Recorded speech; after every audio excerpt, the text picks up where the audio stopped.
కోడి పందాలు, ఎడ్ల పందాలు, భారీగా భోజనాల ఏర్పాట్లు, ఎక్కడికక్కడ ఈ తప్పెట్లు ఇట్లాంటి రకరకాలైనటువంటి పోటీలతో సరదాగా సాగుతుంటది గోదావరి జిల్లాలో ఈ సందర్భంలో.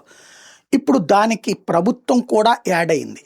అక్కడ పడవల పోటీలు పెడుతోంది. లైక్ కేరళలో గనక కాలవలు అంటే సముద్రానికి పక్కనున్నటువంటి కాలవలు ఏవైతే ఉంటాయో ఆ కాలవలలో చుట్టూ ప్రకృతి అందాల మధ్యన పడవల పోటీలు జరుగుతుంటాయి. ఇక్కడ కూడా అట్లాగే ఉంటుంది. కోనసీమ ప్రాంతంలో కూడా. ఇప్పుడు ఆ ప్రాంతంలో పడవ పోటీల మధ్యన కలెక్టర్ చొరవ తీసుకున్నారన్నది కూడా చూసాం. ఆ కలెక్టర్ మొన్న ఆ సందర్భంగా నీళ్లలో పడిపోతే మళ్ళీ ఆయనకి ఈతొచ్చు కాబట్టి బయటకు వచ్చారని కూడా చూసాం. ఇప్పుడు ఆ కలెక్టర్ గారి ఇనిషియేటివ్‌తో జరుగుతున్నటువంటిది ప్రభుత్వం అధికారికంగా నడుపుతున్నటువంటిది ఇప్పుడు.